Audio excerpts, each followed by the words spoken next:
Salam, Bapak Ibu Jemaat yang dikasihi Tuhan Yesus Kristus. Pada kesempatan ini, di hari Minggu ini, kita bersyukur kepada Tuhan. Kita boleh bersekutu dengan Dia dan mendengarkan kebenaran firman Tuhan. Namun sebelumnya, mari kita berdoa. Tuhan Yesus, kami sungguh bersyukur, berterima kasih atas cinta kasih Tuhan dalam kehidupan kami. Kami bersyukur pada kesempatan yang indah ini. Kami mau mendengarkan kebenaran firman Tuhan. Biarlah kiranya Tuhan menolong setiap kami, supaya firman Tuhan yang akan kami dengar, kami boleh ditolong untuk dapat mengerti dan melakukan firman-Mu di dalam kehidupan kami hari lepas hari. Terima kasih Tuhan, terpujilah nama-Mu. Dalam nama Tuhan Yesus kami berdoa dan bersyukur. Amin. Bapak Ibu saudara-saudari yang terkasih dalam Tuhan kita Yesus Kristus, Gereja Reformasi Indonesia memberikan tema kepada kita hari ini untuk kita renungkan bersama, yaitu berakar dan bertumbuh di dalam Dia. Sebutan Kristen pada mulanya dikenakan kepada jemaat Tuhan yang berada di Antioquia. Pada waktu itu Barnabas yang menghampiri Paulus yang berada di Tarsus, dan kemudian mereka berangkat ke Antioquia untuk memberitakan, untuk mengajarkan Injil Kristus Yesus kepada murid-murid yang berada di sana. Oleh sebab itu, murid-murid pada waktu itulah untuk pertama kalinya mereka disebut sebagai Kristen. Nah, menarik Bapak Ibu saudara-saudari yang terkasih, pada waktu mereka menyebut diri mereka sebagai Kristen, maka orang-orang di luar sana akan segera mengetahui bahwa mereka itu adalah pengikut-pengikut Kristus sejati. Mereka adalah orang-orang yang telah sungguh-sungguh hidup di dalam Kristus. Bahkan mereka dengan berani menyebut diri mereka sendiri sebagai Kristen, menunjuk pada diri mereka sendiri bahwa mereka adalah pengikut-pengikut Kristus sejati. Ya, walaupun akibatnya mereka ketika menyebut diri sebagai Kristen, maka mereka akan mengalami penderitaan, mereka akan dianiaya, mereka akan difitnah, bahkan juga mereka akan dibunuh. Mengapa demikian? Ya karena mereka bertentangan atau hidup mereka berlawanan dengan dunia. Dunia membenci mereka, dunia tidak mengharapkan kehadiran mereka. Bagi dunia, kehadiran mereka akan merasa terusik. Ya, namun Bapak Ibu saudara-saudari yang terkasih dalam Tuhan kita Yesus Kristus, sebutan Kristen yang begitu agung mulai diselewengkan dari zaman ke zaman. Ya, dosa mengakibatkan penyelewengan yang sangat signifikan terhadap sebutan Kristen. Maka tidak heran Bapak Ibu kalau pada hari ini kita menemukan banyak orang Kristen yang sudah tidak layak lagi untuk disebut sebagai pengikut Kristus. Mengapa demikian? Ya karena mereka sudah hidup di luar Kristus. Sekalipun mereka terlihat rajin beribadah, mereka ke gereja, mereka ke persekutuan, namun sesungguhnya hati mereka jauh dari Tuhan. Maka Bapak Ibu saudara-saudari, sudah saatnya bagi kita untuk kembali kepada Alkitab, kembali untuk melihat apa yang Tuhan mau untuk dilakukan di dalam kehidupan orang-orang Kristen sejati. Mari kita melihat di dalam bagian yang kita baca tadi, yaitu hidup di dalam Kristus. Di dalam ayat yang ke-6 kita melihat di sana bahwa di sana dikatakan bahwa kamu telah menerima Kristus Yesus Tuhan kita. Itu berarti bahwa jemaat Tuhan yang berada di Kolose atau kita kita saat ini yang telah menerima Kristus Yesus sebagai Tuhan dan Juru Selamat, maka kita harus sungguh-sungguh hidup di dalam Tuhan. Artinya bahwa kehidupan yang kita hidupi saat ini adalah hidup berada di dalam kekuasaan Kristus, hidup di bawah pimpinan Tuhan, hidup dibimbing oleh Tuhan, hidup dipimpin dan diarahkan oleh Tuhan. Itulah yang Kristus mau kehendaki. Lalu pertanyaannya adalah bagaimana supaya hidup kita yang kita hidupi di dalam Kristus sungguh-sungguh kita hidupi di dalam kehidupan kita, yaitu dapat kita lihat di ayatnya yang ke-7 bagian A. Di sana dikatakan bahwa hendaklah kamu berakar di dalam Dia dan dibangun di atas Dia.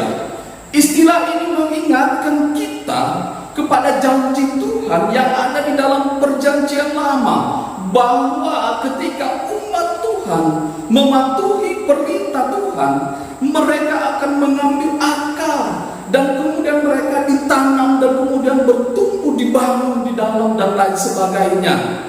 Dengan kata lain, bahwa hidup yang kita hidupi saat ini adalah sesungguhnya hidup dikuasai oleh Kristus. Jadi Kristus yang menguasai kehidupan kita sebagai orang-orang Kristen. Itulah sebabnya kita dituntut untuk berakar, bertumbuh di dalam firman Tuhan.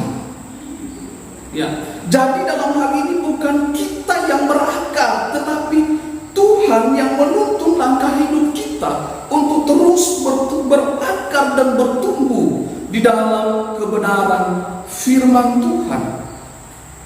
Dengan pembacaan yang teliti, dengan kita semakin terus-menerus membaca firman Tuhan, maka kita akan semakin mengerti, semakin memahami signifikansi untuk menjadi pengikut-pengikut Kristus. Kita akan semakin mengerti apa yang menjadi tujuan Allah menciptakan kita sebagai orang-orang tebusannya untuk hadir di tengah-tengah dunia ini, untuk menjadi garam, untuk menjadi terang di tengah-tengah dunia ini.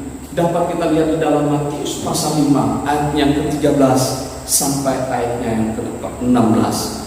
Yang kedua, Bapak Ibu Saudara-saudari yang terkasih, supaya kita sungguh-sungguh hidup di dalam Kristus, yaitu iman kita semakin diteguhkan. Iman kita semakin diteguhkan. Setelah kita berakar dan dibangun di dalam kebenaran firman Tuhan, maka kita diingatkan untuk kita semakin berteguh di dalam iman kita kepada Tuhan.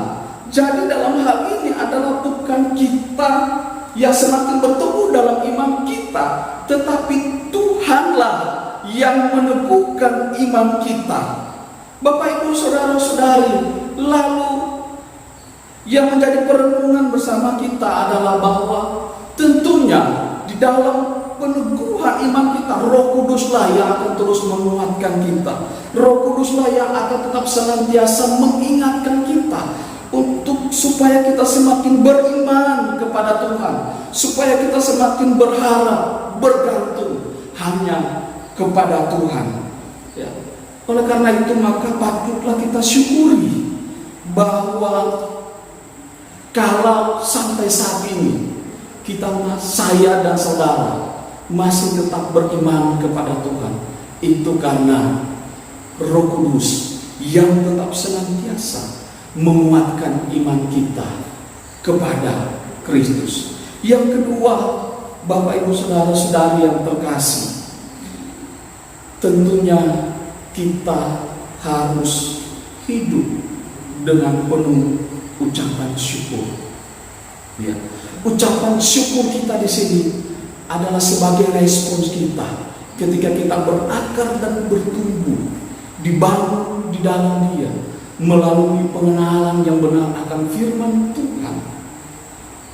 Dan kemudian iman kita semakin diteguhkan oleh Roh Kudus, maka respon yang berikutnya adalah kita bersyukur atas anugerah Tuhan, atas cinta kasih Tuhan.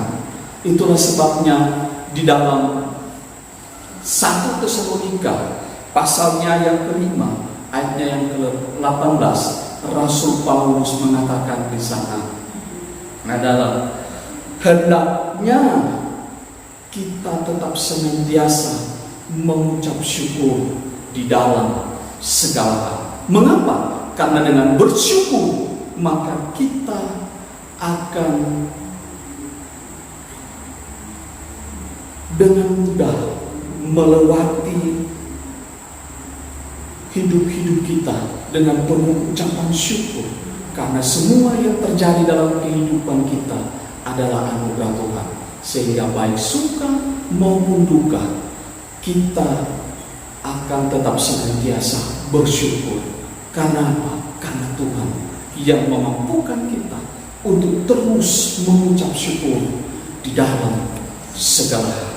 Kiranya firman Tuhan hari ini akan tetap senantiasa menuntun kita, akan tetap senantiasa mengingatkan kita, menyadarkan kita bagaimana sesungguhnya kita hidup di dalam Tuhan sebagai orang-orang Kristen sejati. Tentunya kita harus sungguh-sungguh berakar di dalam Tuhan, dibangun di atas Dia, dan kemudian iman kita semakin diteguhkan oleh firman yang terus-menerus kita hidupi di dalam kehidupan kita.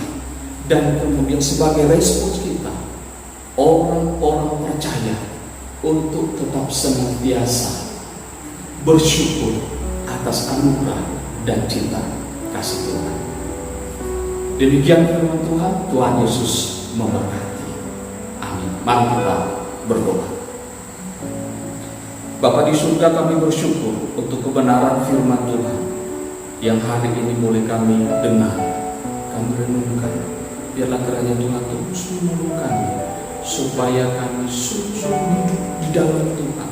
Ketika kami menerima Kristus Yesus sebagai Tuhan dan Juru Selamat di dalam kehidupan kami, maka kami dapat berakar di dalam Dia, dibangun di atas Dia, di dalam dan melalui kebenaran firman-Nya. Dan kemudian kita semakin diteguhkan, iman kita semakin dikuatkan untuk menghadapi hari-hari di dalam pergumulan kita yang ada. Dan sebagai respons kita, umat Tuhan, kita dituntut untuk mengucap syukur atas anugerah dan cinta kasih Tuhan di dalam kehidupan kita hari ini. Terima kasih Tuhan, ini kehidupan kami. Kami berserah hanya di dalam tangan Tuhan. Terpujilah nama-Mu, dalam nama Tuhan Yesus kami berdoa dan bersyukur. Amin. Akhirnya saya mengucapkan selamat hari Minggu untuk kita semua. Tuhan Yesus memberkati. Shalom.